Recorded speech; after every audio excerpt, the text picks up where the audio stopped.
Alright, so this is my first actual recording for the documentary which I'm doing, which is going to be conducted around a health experiment in which I'm trying to test and debunk a few,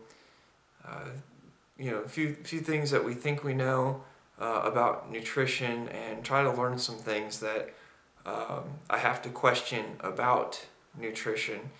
So this first film, really rough. Lighting's probably pretty poor. I'm just sitting in my room doing some recording, but it's a start, and it's hopefully going to get the rest of these videos rolling.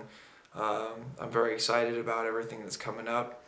To give a little background on why I'm doing this is because there are so many things that I see in terms of the health of the nation and the health of family and friends that is really plaguing people, and there's chronic diseases and illnesses that are occurring, and cancer and whatnot. And I hear a lot of people who are arguing what are typically observations that anyone can make with the current science that we know, or the current science that I really think we know about nutrition and health.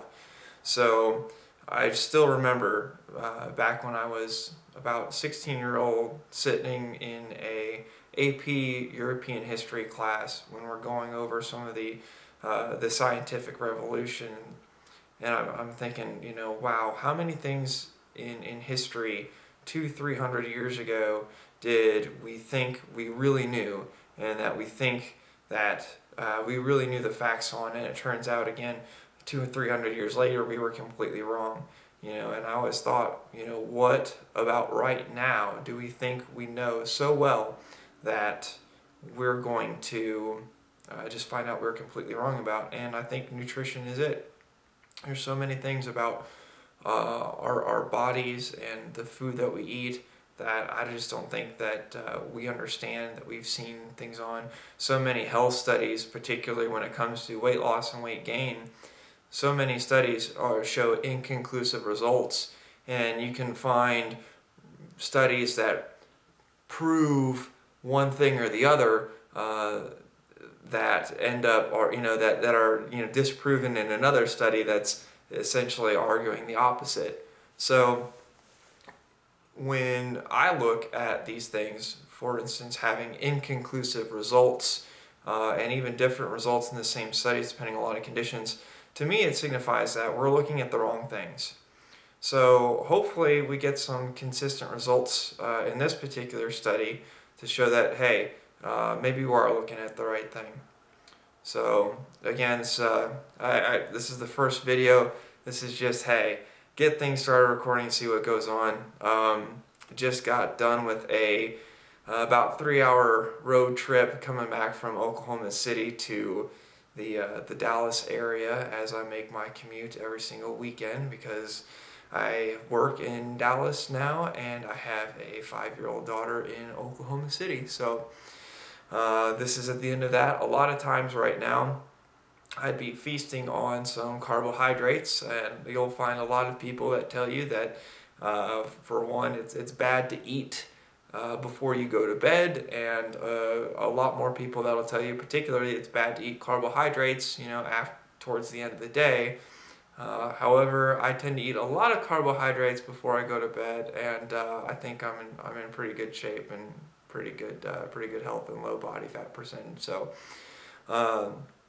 which is actually going to be carbohydrates is going to be one of the first items to study in the experiment. Is eating nothing but potatoes for a month, maintaining a high activity level to include strength training.